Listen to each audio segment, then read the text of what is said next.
En Marcos, capítulo 4, versículo 1 hasta el 20, podemos encontrar esto que en sus Biblias está titulado como la parábola del sembrador. Y en la parábola del sembrador encontramos en estos 20 versículos, podríamos decir, una palabra clave, porque se repite una y otra vez, y es la palabra oíd. La palabra oíd aparece 9 veces. Jesús comienza esta parábola diciendo oíd, y Jesús termina esta parábola también haciendo alusión con referencia a oír o escuchar lo que se está enseñando. Una parábola es una comparación. Una parábola es una historia creada, una historia construida con elementos de la vida real, de manera que el que está oyendo pueda relacionarlo con su vida. Yo me imagino que en aquellos tiempos habían muchos sembradores, había mucha gente que se dedicaba a cultivar, a sembrar y a cosechar, obviamente. Hoy en día quizás no se ve mucho, sin embargo en aquel tiempo Jesús tomó aquello como un buen ejemplo, una buena comparación para relacionarla con la vida de aquellas personas en ese tiempo. Esta parábola es muy importante. ¿Por qué es muy importante? El versículo 13 del capítulo 4 en Marcos, si miramos por favor en nuestras Biblias o en la proyectora, nos dice: ¿no sabéis esta parábola? ¿Cómo pues entenderéis todas las parábolas? Es decir, Jesús está diciendo, si tú comprendes esta parábola y la entiendes a cabalidad, entonces vas a poder entender otras parábolas. Y viceversa, si tú no comprendes y no entiendes esta parábola, es más seguro que otras parábolas no las podrás entender tampoco, porque esta es la base de las demás. Por eso la parábola del sembrador es importante. ¿Cuántos han leído o están enterados de esta parábola? Amén. Que bueno, no es algo nuevo. Estoy casi seguro que la mayoría de los que estamos aquí en alguna ocasión lo ha escuchado o lo ha leído en su Biblia. Y aunque la palabra parábola del sembrador sea el título de este relato, déjeme decirle que el énfasis no está en el sembrador. El título que recibe esta parábola es la parábola del sembrador. Sin embargo, viendo la historia y estudiando lo que Jesús quería enseñar, el énfasis, el enfoque o la enseñanza no está precisamente en el sembrador, sino en el terreno donde cae la semilla del sembrador. Conocemos que el sembrador fue Jesús y es la comparación que se hace Él mismo predicando la palabra de Dios, la cual es la semilla. El sembrador es Jesús, siendo Él el maestro, pero el sembrador también es todo aquel que predica y riega la palabra de Dios donde quiera que va. Aquel que enseña, aquel que comparte, aquel que con su vida da luz a los demás, es también un sembrador de la semilla, la cual es la palabra de Dios. No depende tanto del sembrador, no depende tanto de la semilla, sino más bien del terreno. Para que podamos lograr un fruto, no depende de las tácticas del sembrador, no depende tampoco del tipo de semilla, en este caso la palabra, sino depende también, más que todo, del terreno en donde cae la semilla. ¿Por qué digo esto? Porque Jesús fue uno de los mejores sembradores, por no decir el mejor. ¿Amén, hermanos? Él fue el mejor maestro. Él fue el mejor predicador. Sin embargo, mucha gente lo abandonó. En muchas ocasiones se quedó solo. Hablando del apóstol Pablo, uno de los más grandes apóstoles también de aquellos tiempos, fue uno de los mejores predicadores y los mejores sembradores de la semilla, la cual es la palabra de Dios. Sin embargo, él en sus propias palabras dijo: me han dejado solo. Hablando de Demas, uno de sus discípulos, dice: me ha desamparado y se ha ido al mundo, me han dejado solo, estoy en la cárcel, nadie viene a visitarme. ¿Qué pasó? El predicador no era muy elocuente, no era muy efectivo, no tenía muchas tácticas para conquistar más público y multitud. No, el énfasis no es el predicador, sino el terreno, la cual es el corazón del hombre. En el versículo 1, queridos hermanos, del capítulo 4, podemos observar que Jesús comienza diciendo que había mucha gente. Otra vez comenzó Jesús a enseñar. Dice en Marcos: junto al mar. En el video no hemos visto mar porque está basado en Lucas, pero al parecer estaba junto al mar, y se subió incluso a una barca. Jesús era muy creativo, pues usó una barca como su púlpito, y dice que se reunió alrededor de él mucha gente, mucha gente. Pero la pregunta es: ¿con qué intenciones se reunía esa mucha gente, que no era poca, sino más bien multitudes? En algunas otras ocasiones también le seguían. Y en una de esas Jesús dice que no se fiaba de ellos porque él conocía sus intenciones y su corazón. Algo que también nos compete a nosotros. Nosotros no podemos engañar a Jesús. Lo que pensamos y lo que tenemos dentro, Él lo sabe. Yo no lo sé, ni siquiera quizás tu familia o tu propia esposa lo sabe, pero Jesús lo sabe. Y dice la Biblia que Él conocía las intenciones de esas personas. Aunque eran muchas, Él sabía que algunos estaban solo por interés, que otros venían a escucharle y se juntaban solamente por comer. Algunos quizás estaban ahí por motivos políticos, pues todos murmuraban que él iba a ser el rey, y probablemente otros estaban ahí por ambición, para querer tener un puestito al lado del rey. Otros simplemente estaban ahí por su milagro, otros estaban por curiosidad. Sin embargo, otros eran sinceros también. Pero podemos observar que la mayoría eran seguidores de Jesús part-time. ¿Lo entiende, hermano? No eran seguidores de Jesús a tiempo completo o sinceros, sino que estaban con un pie en su vida y con un pie queriendo algo de Jesús por interés. Esta parábola debe repercutir tanto en nosotros como en nuestra familia también, y que de aquí en adelante, querido hermano, hermana o amigo que me escuchas, debe ser como un autoexamen a nuestra vida y preguntarnos: ¿cuál es la condición de mi corazón?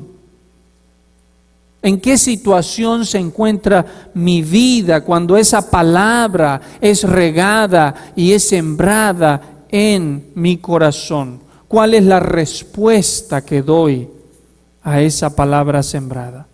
El versículo 14 comienza a Jesús a interpretar el significado de estos 4 tipos de terreno. Dice que uno fue sembrado junto al camino, es un tipo de terreno. Número 2, semilla también cayó junto a los pedregales. Había tierra, pero sin embargo había piedras también. Otra parte de la semilla, dice la Biblia, número 3, cayó junto a los espinos. Y la cuarta dice que cayó en buena tierra. Note usted, 3 de 4 no eran buenos terrenos. No eran buenos terrenos.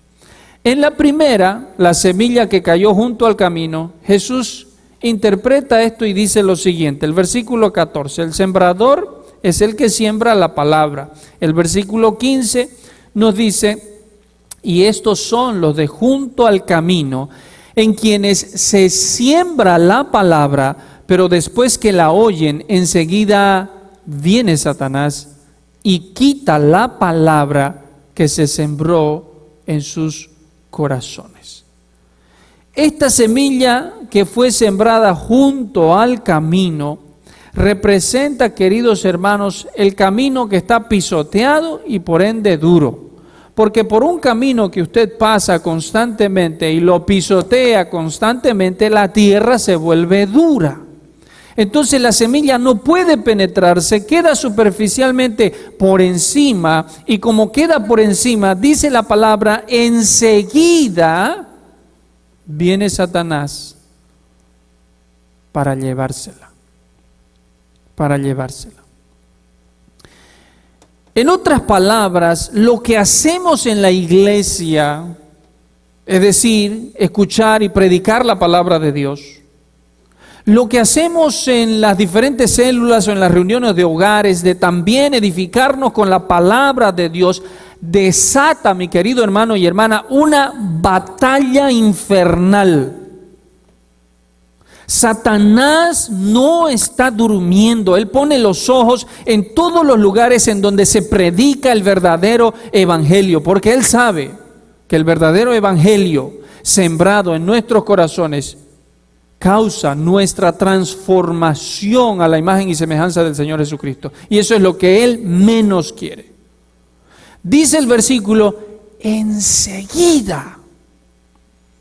Es decir, al instante, en ese momento que usted recibe la palabra, Él se encarga de ir buscar corazones duros, buscar gente dura, buscar gente que está testaruda o cerrada al Evangelio. Y esa palabra que fue sembrada, que está ahí queriendo entrar y penetrar ese corazón duro, Satanás lo aprovecha y lo arrebata inmediatamente antes que cause algún efecto en esa vida.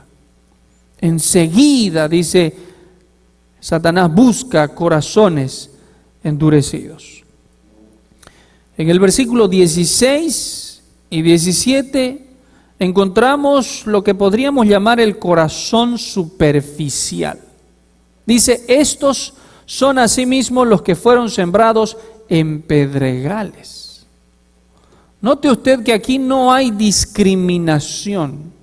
El sembrador no es discriminatorio ni racista, sino que él riega su semilla en todos lados y por todas partes. Y así debemos ser nosotros también los cristianos, de no seleccionar o decir a aquel no quiero enseñarle, ni invitarlo a la iglesia, ni predicarle, sino más al contrario. Porque no conocemos ni sabemos la situación o el estado de ese corazón o ese terreno. Solo Dios lo sabe. Jesús regó su semilla por todas partes. Parte de ella cayó en el camino, la cual representa un corazón endurecido, y a raíz de eso Satanás viene, aprovecha, y como la semilla no penetró, él la arrebata. En segundo lugar encontramos, podríamos decir, el corazón superficial. El corazón superficial. La semilla cayó, pero había piedras. Los que cuando han oído la palabra al momento, la reciben, y hay una característica especial aquí que no decía en el anterior terreno. ¿Cuál es? Que estos la reciben y la reciben con gozo. Hay emoción. Hasta se arrodilla, no hay lágrimas. Y uno como sembrador a veces queda conmocionado y dice, wow, realmente este ha sido tocado por el Espíritu Santo. Pero con el tiempo podemos ver de que no todo lo que brilla es oro. Porque la Escritura lo dice, Jesús lo enseñó hace más de 2000 años atrás.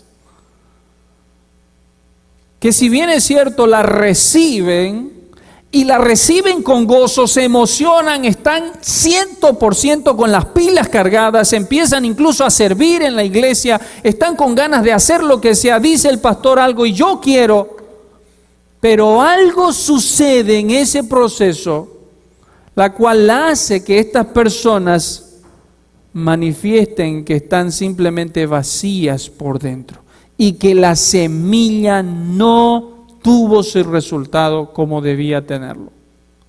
¿Cuál es la razón? Mire el versículo 17. Pero no tienen raíz en sí, sino que son de corta duración. Porque cuando viene la tribulación o la persecución por causa de la palabra, luego, ¿qué pasa? Tropieza. Luego tropieza.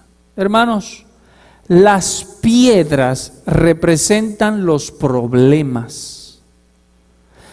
Los pedregales significan las tribulaciones o la persecución por causa de esa entrega, por causa de la palabra o de la semilla que ha sido precisamente sembrada.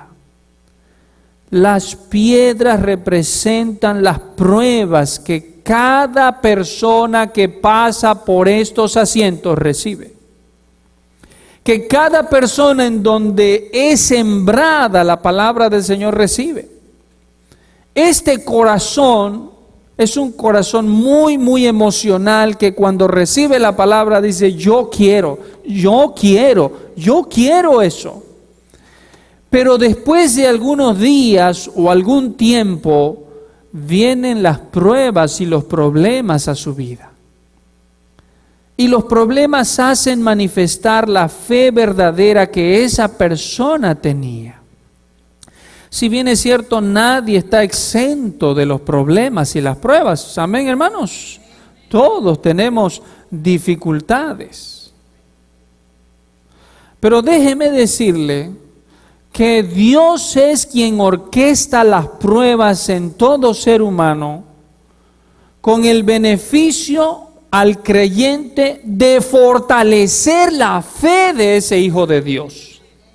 Sin embargo, la prueba o los problemas que Dios envía a estas personas que recibieron la palabra, la recibieron con gozo, pero que no tenían raíces profundas, la prueba hace que estas personas simplemente vuelvan de donde vinieron.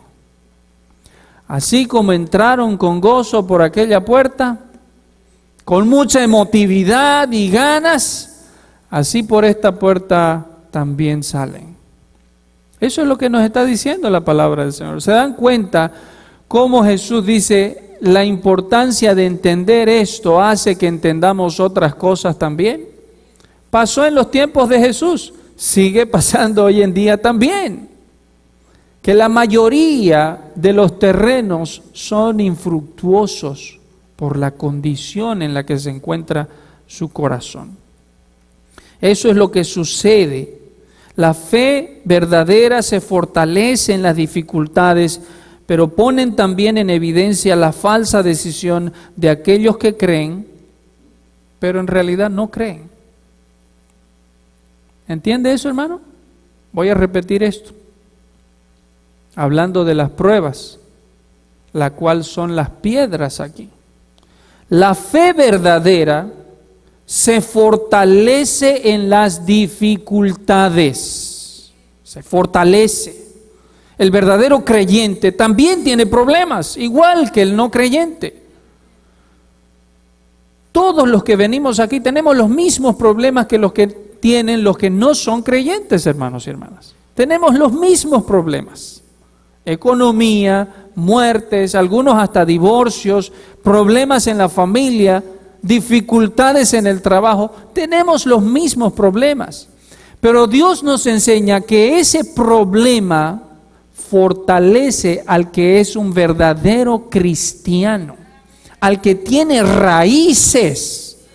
Pero al que no es, la cual no sabemos si eso no es a simple vista, porque lo vemos con gozo, porque lo vemos con ganas, pero viene la prueba y Dios permite que venga la prueba a esa persona con el fin de simplemente evidenciar la falsa decisión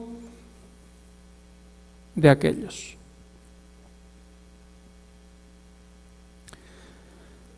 ¿Cuántas personas han pasado por esta iglesia, hermanos? Yo creo que si nos ponemos a contar, estaríamos quizás con poco espacio para caminar aquí. Pero la realidad es esa, y Jesús mismo lo vivió, cuando muchos, por no decir la mayoría, de sus oyentes simplemente lo dejaron solo, porque no tenían raíz, porque su fe no era verdadera. Avancemos al versículo 18, en donde se nos da el tercer tipo de terreno. Podemos llamar a este tipo de terreno los corazones distraídos. Los corazones distraídos. Dice la palabra, estos son los que fueron sembrados entre espinos, los que oyen la palabra, versículo 19, pero los afanes de este siglo, o tradúzcase mejor, de esta era o de nuestros tiempos, y el engaño de las riquezas, y las codicias de otras cosas entran, ¿y qué hacen? Dice, ahogan la semilla, la palabra, y se hace por ende infructuosa. Hermanos, Jesús no estaba diciendo que desear cosas era malo, ¿ok?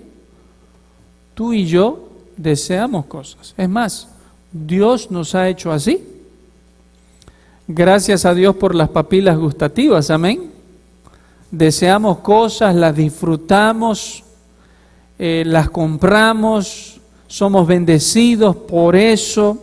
Y eso no es malo, porque Dios nos hizo así. Sin embargo, el problema surge cuando precisamente esas cosas se convierten en nuestra prioridad.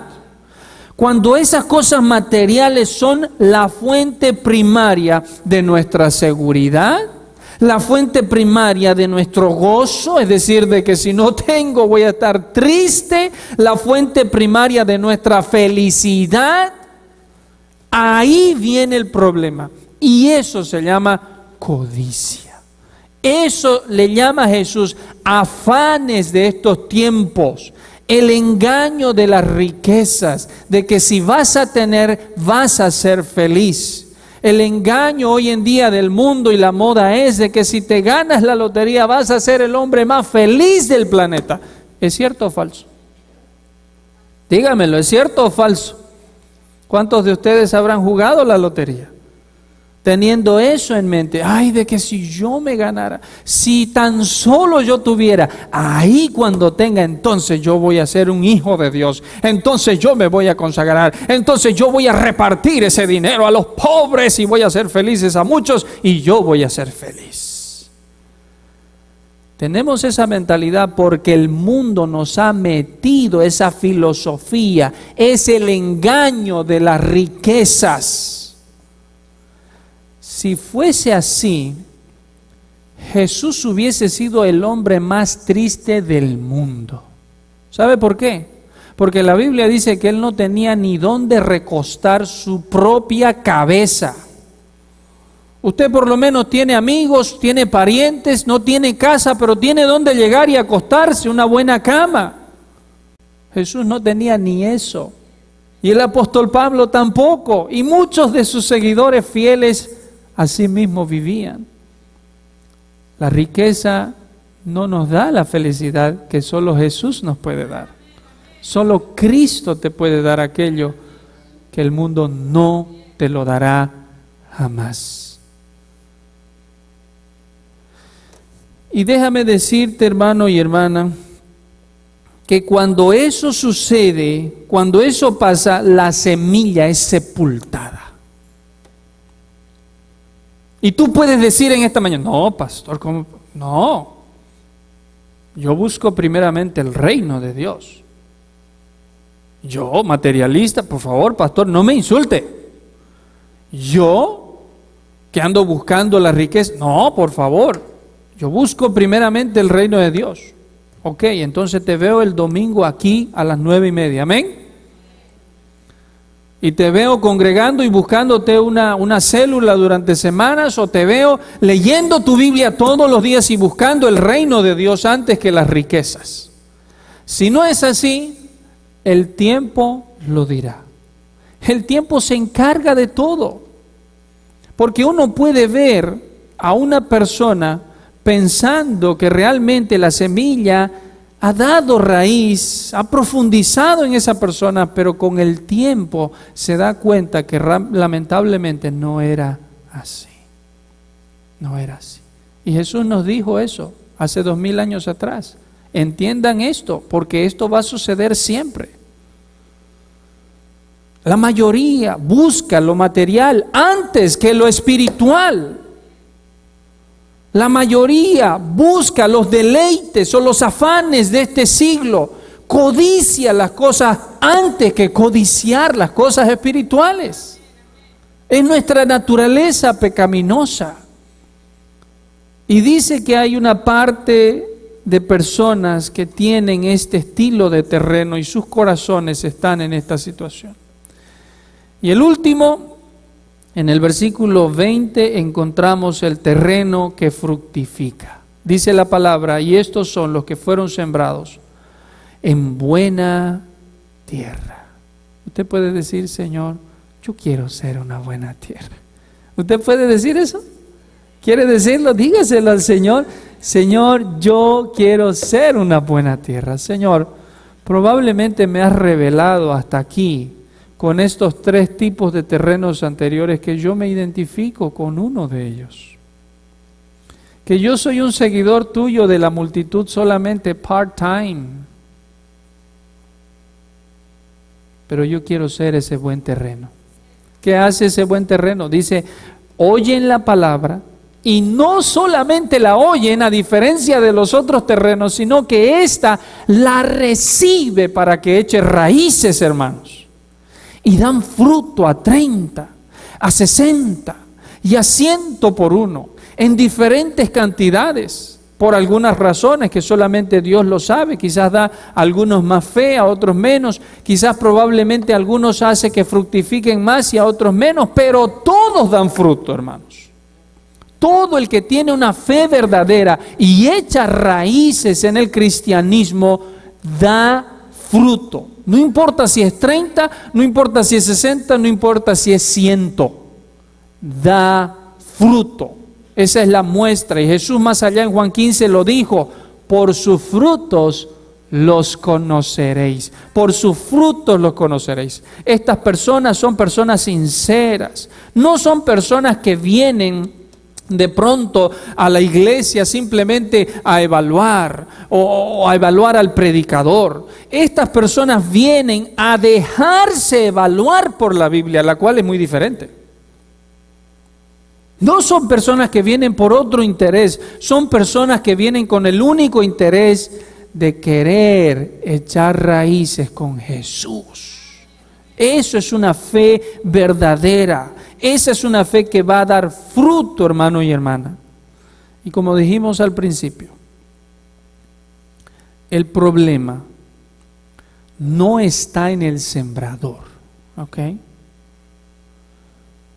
No es el predicador. El predicador tiene la responsabilidad de predicar la palabra, la cual es la única semilla que produce ese fruto.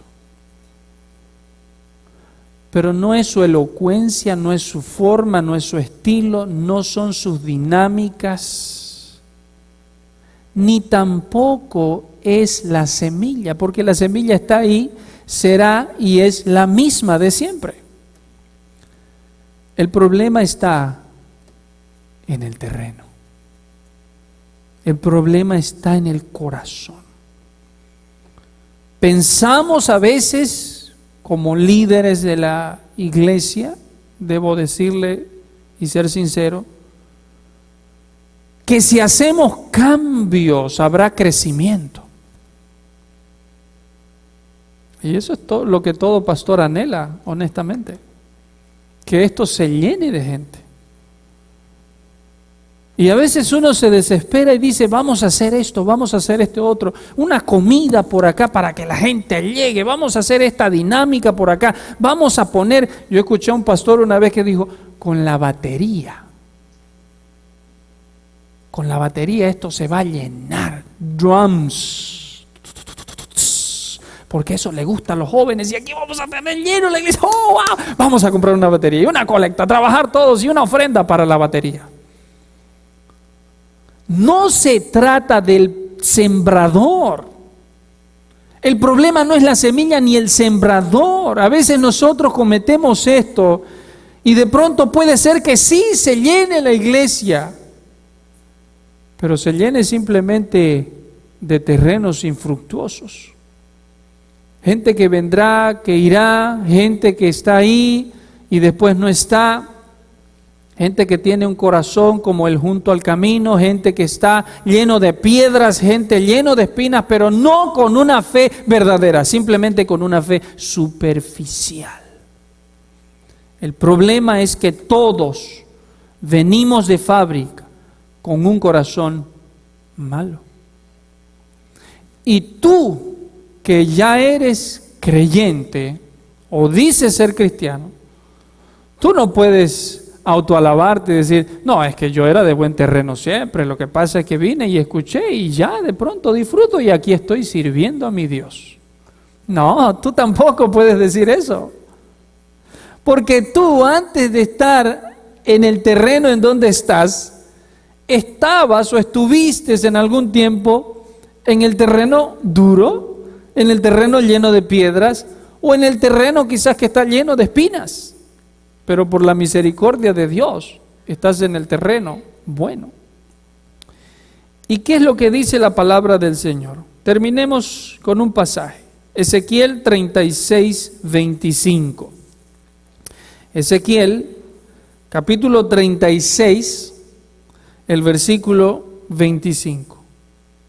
¿Cuál es la situación de tu corazón? ¿Cómo te identificas? ¿Con cuál de estos terrenos se identifica tu vida cuando escuchas el mensaje del Evangelio? ¿Cuál eres tú?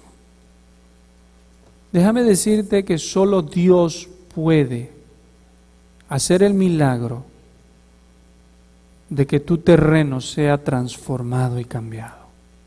Mire lo que dice Ezequiel capítulo 36 y el versículo 25 en adelante. Esparciré sobre vosotros agua limpia y seréis limpiados de todas vuestras inmundicias y de todos vuestros ídolos os limpiaré. Versículo siguiente. Os daré corazón nuevo. Y pondré espíritu nuevo dentro de vosotros y quitaré de vuestra carne el corazón de piedra y os daré un corazón de carne. El versículo siguiente dice, y pondré dentro de vosotros mi espíritu y haré que andéis en mis estatutos y guardéis mis preceptos y los pongáis por obra. Hermanos, hermanas, Dios es soberano y Él en su misericordia puede cambiar tu corazón. Solo Él lo puede hacer. Pero recuerden, la palabra clave de este capítulo en Marcos era oíd. Y termina diciendo, el que oye, oiga lo que dice el Espíritu. La soberanía es de Dios, pero la responsabilidad y la decisión es mía y es tuya. Si quieres que Dios te cambie el corazón, oye lo que dice su palabra y recíbelo hoy. para que esa semilla eche raíces en tu corazón y seas una tierra que produzca frutos. Por otro lado, termino contándoles esto a mis hermanos que ya son creyentes y que probablemente nos echa una decepción en el momento de predicar o compartir la palabra y no ver frutos ni resultados. No se canse de predicar, amén. No se canse de predicar. Usted es el sembrador. Pero como dice otra historia de Jesús, el sembrador es alguien que siembra y luego de sembrar va, se acuesta en su cama tranquilo para que al día siguiente venga y pueda ver los resultados. El sembrador no es aquel que siembra y se queda ahí y empieza a darle porras y crece y tiene que crecer y ojalá o abre la semilla y le da una manito a la semilla para que pueda germinar. No, tú simplemente eres el sembrador. La semilla es el mensaje que Jesucristo vino a morir por tu pecado, por nuestros pecados y que resucitó para darnos vida. Esa es la semilla y los resultados, déjaselo a Dios. Déjaselo a Dios. Un hijo de pastor se desvió del camino. Y lamentablemente, siendo joven, empezó con los vicios. Sin embargo, una de sus amigas que iba a la iglesia le hablaba siempre. Por eso digo, no nos cansemos de predicar. Y esta amiga del trabajo le texteaba versículos a su celular. ¿Cuántos hacen eso? Amén. Qué bendición que podamos usar la tecnología para comunicarnos y sembrar la semilla. Entonces esta señorita le texteaba y hubo en una ocasión que le texteó un versículo de Romanos. Y este joven, sintiéndose curioso ese día, dijo, yo conozco ese versículo. Yo lo he visto antes ese versículo. Y estuvo todo el día en su mente tratando de buscar en qué cita o en qué capítulo estaba de Romanos ese versículo, que cuando salió del trabajo dijo, voy a ir a buscar ese versículo. Y de camino, tristemente, se entró a una tienda, compró su cerveza, fue a otro lado, compró, dice la historia verídica, su bolsa de marihuana y se fue a su casa. Y estando en su casa, abrió la Biblia en Romanos y al no saber dónde se ubicaba el versículo, comenzó desde el principio. Y dice el testimonio de este joven que ahora es un predicador de la palabra. Dice por el capítulo 10, cuando estaba por el capítulo 10, yo ya estaba borracho, endrogado y convertido, dice. Y un testimonio quizás bastante inusual. Pero lo que quiero decirle a usted, querido hermano y hermana, si usted es un hijo de Dios, usted también puede ser un sembrador. Y no se canse de sembrar. Es más, hágalo y sea constante y déjele los resultados al Señor, quien es soberano y controla la cosecha. Amén, hermano. Póngase de pie y oremos para despedirnos.